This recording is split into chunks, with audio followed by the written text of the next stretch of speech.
चलो देखो, हम लोगों को पढ़ना है आज किसी बिंदु आवेश के कारण विद्युत क्षेत्र की तीव्रता के लिए व्यंजक, यानी कि उसकी डेरिवेशन हमें निकालना है, फॉर्मूला हमें डिराइव करना है कि इसका फॉर्मूला क्या होगा। ठीक है, तो कल हम लोगों ने विद्युत क्षेत्र पढ़ा था। क्या था विद्युत क्षेत्र? कोई आवेश जहां पर रखा है उसके चारों तरफ एक क्षेत्र बन जाता है ना। कोई चार्ज अगर अपन दूसरा चार्ज वहां तक लेकर के आते हैं तो वो एक फोर्स का अनुभव करता है, तो जिस क्षेत्र तक वो एक फोर्स का अनुभव कर रहा है उसी को हम क्या कह रहे होते हैं? विद्युत क्षेत्र कह रहे होते हैं। ठीक है, लेकिन वो फोर्स कितना है ये बताता है विद्युत क्षेत्र की तीव्रता। क्या बताती है? विद्युत क्षेत्र की तीव्रता, कि वो फोर्स वहां पर अगर हम कोई चार्ज लेकर के जा रहे हैं तो वो चार्ज कितने फोर्स का अनुभव कर रहा है, 1 न्यूटन का, 2 न्यूटन का, है ना, 2 न्यूटन पर कूलम का, या फिर 5 न्यूटन का, 10 न्यूटन का। तो उसको निकालने के लिए हमें क्या करना पड़ेगा? एक फॉर्मूला डेराइव करना पड़ेगा जिसके द्वारा हम उस फोर्स को क्या करेंगे? निकालेंगे। ठीक है, तो देखो ये एक चार्ज था Q जो कि यहाँ पर रखा हुआ है ना। इसके चारों ओर ये जो मैंने बनाया हुआ है वो इसका क्या है? फील्ड है। क्या है? फील्ड, यानी कि इसका विद्युत क्षेत्र। अगर हम यहाँ पर कोई भी चार्ज दूसरा लेकर के जाएंगे तो उस पर क्या लगेगा? एक फोर्स लगेगा। ठीक है, तो हम इससे r दूरी पर हमने एक दूसरा चार्ज रखा है जो क्या है तुम्हारा? Q0। क्या है? Q0। ये Q0 क्या है? मैंने इसके बारे में कल भी बताया था। ये एक टेस्ट चार्ज है। क्या है? टेस्ट चार्ज, है ना, यानी कि परीक्षण आवेश है। इसका खुद का कोई इलेक्ट्रिक फील्ड नहीं होता है, लगभग शून्य होता है। ठीक है, तो हमें यही इसी पॉइंट पर, जो पॉइंट P पर रखा है ये चार्ज, इसी पॉइंट पर हमें विद्युत क्षेत्र की तीव्रता निकालनी है। ठीक है, तो इसमें दो नियम लगेंगे तुम्हारा। एक तो लगेगा कूलम का नियम कि इस चार्ज पर कितना फोर्स लगा रहा है ये वाला चार्ज, वो हम कैसे पता करेंगे? कूलम के नियम से। ठीक है, तो हमने वही किया कि कूलम के नियम से आवेश Q द्वारा परीक्षण आवेश पर Q0 पर लगाया गया बल निकाला। ठीक है, तो बल क्या होगा तुम्हारा? F बराबर 1/4πε0 into Q0 upon R square. Coulomb के नियम में क्या होता था? Q1 Q2 होता था यहाँ पे, है ना, लेकिन यहाँ पे तो Q1 Q2 नहीं है ना, क्या है? Q और Q0 है। तो Q0 पर कितना चार्ज लगा रहा है वही तो लिखेंगे अपन। ठीक है, R स्क्वायर। दूसरा, कल हम लोगों ने विद्युत क्षेत्र की परिभाषा पढ़ी थी, उसकी डेफिनेशन से एक फॉर्मूला आया था, E बराबर क्या आया था तुम्हारा? F upon Q0। यही तो फॉर्मूला आया था, है ना, इलेक्ट्रिक फील्ड इंटेंसिटी का। तो हमने उसी फॉर्मूले से यहाँ पे उसी फॉर्मूले को लिखा, क्योंकि हमें तो क्या निकालनी है? इलेक्ट्रिक फील्ड इंटेंसिटी निकालनी है, जिसको अपन E से दर्शाते हैं। किससे दर्शाते हैं? E से। ठीक है, तो देखो E बराबर तुम्हारा फॉर्मूला क्या था? F upon Q0। अब हमने F की जगह पे F का मान रख दिया। F का मान कहाँ है? ये रहा।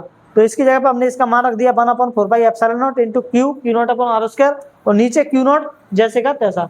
ये Q0 इससे क्या हो जाएगा? Q0 से कट जाएगा।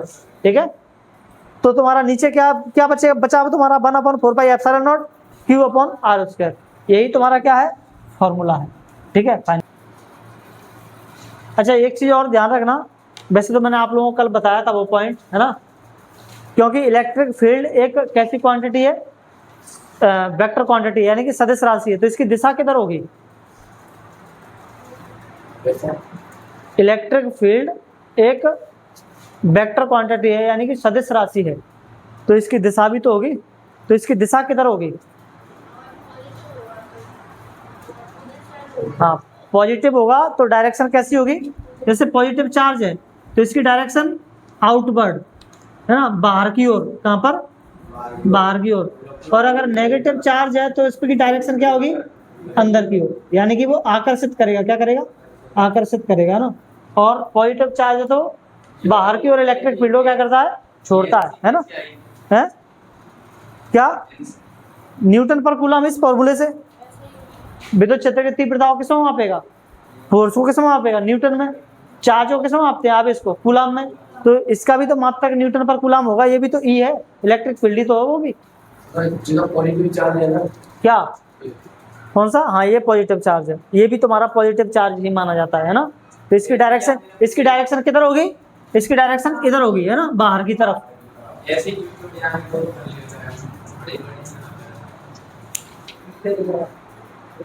एक क्वेश्चन लिखो, इस पर बेस्ड न्यूमेरिकल करते हैं अपन। एक लिखो, वायु में स्थित 5 गुणा 10⁻⁸ कूलम, वायु में स्थित 5 गुणा 10⁻⁸ कूलम, ऐसे लिखेंगे 5 गुणा 10⁻⁸ कूलम, वायु में स्थित 5 गुणा 10⁻⁸ कूलम के बिंदु आवेश से 10 सेंटीमीटर की दूरी पर विद्युत क्षेत्र की तीव्रता का परिमाण ज्ञात कीजिए। विद्युत क्षेत्र की तीव्रता का परिमाण ज्ञात कीजिए। Find the magnitude of the electric field intensity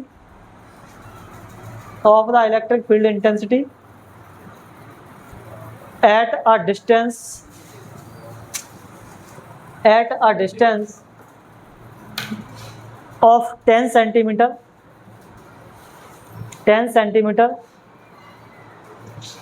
from a point charge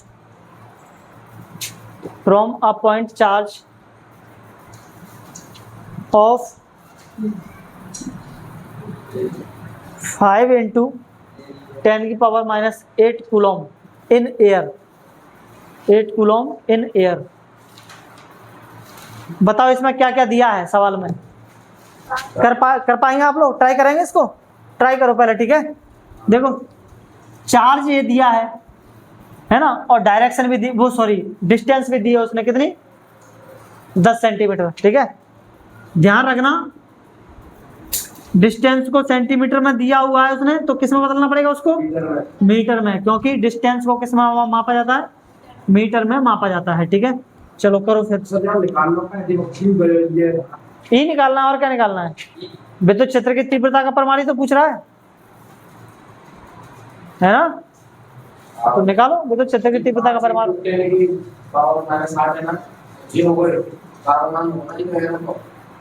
N का क्यू, हाँ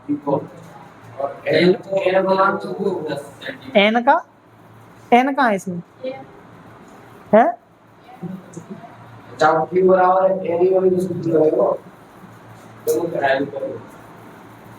अरे यार, और तुम्हें दिया क्या है इसमें?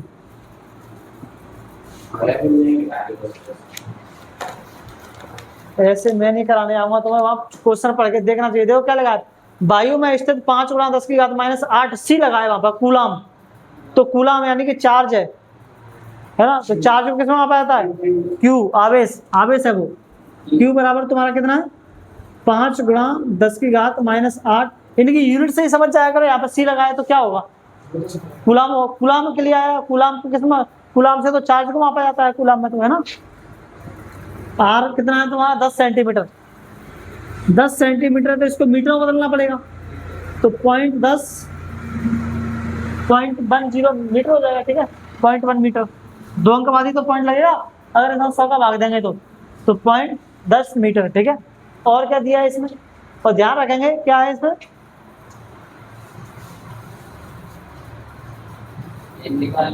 बस फॉर्मूला क्या होता है? सूत्र E बराबर 1/4πε0 इंटू Q/r²। अब बताओ इसका मान कितना होता है? ये के की जगह पे तो लिखा था, और के का मान कितना होता है? ये सो याद ही कर लो, लगा लो बेटा। 9 इंटू 10⁹ है ना, इंटू चार्ज तुम्हारा कितना है? 5 गुणा 10⁻⁸, और नीचे डिस्टेंस r तुम्हारा कितना है? 0.10 ठीक है। देखो 10⁻9 है, यहाँ पर 10⁻⁻8 है। जब आधार समान होते हैं, घातें जुड़ जाती हैं, तो 1 बचेगी, और 9 पंजे 45, 45 गुणा 10 बचेगा, और नीचे कितना है तुम्हारा? इसका 2 बार मल्टीप्लाई करेंगे तो 100 आएगा, है ना। एक ही आएगा, एक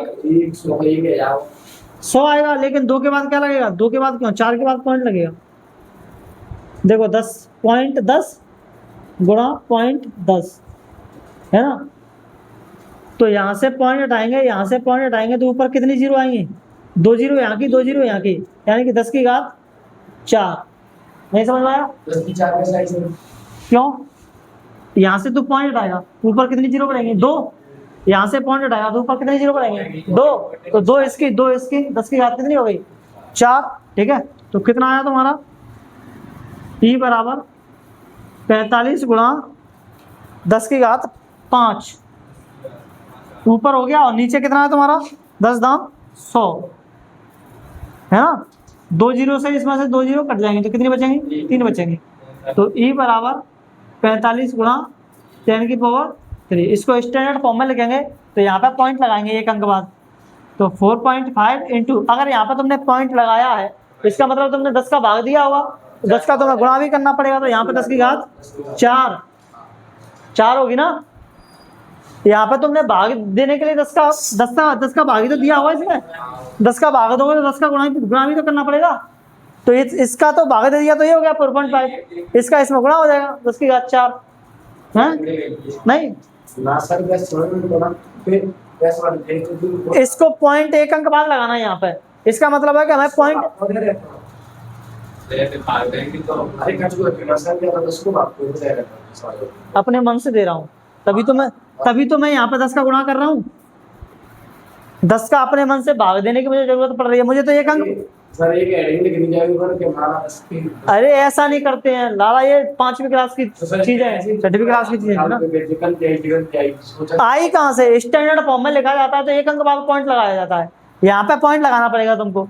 अब यहाँ पे पॉइंट लगाना है तो तुम्हें 10 से भाग देना पड़ेगा, और 10 से भाग दोगे तो तुम्हें यहाँ पे एक अंक बाद ही तो पॉइंट करना है आगे, तो 10 का भाग दोगे। अगर 2 अंक पॉइंट आगे लाना होता है तो 100 का भाग देते हैं, 3 अंक आगे लाना होता है तो 1000 का देते हैं, तो हमें तो एक ही अंक आगे लेके आना है पीछे से, इसलिए 10 का भाग देंगे, और 10 का भाग देंगे तो उसको बैलेंस करने के लिए 10 का गुणा भी करना पड़ेगा। ठीक है, तो भाग से तो पॉइंट आगे आ गया, और गुणा से 10 की घात कितनी हो गई, 4 हो गई, और न्यूटन पर कूलम। ठीक है, हो गया।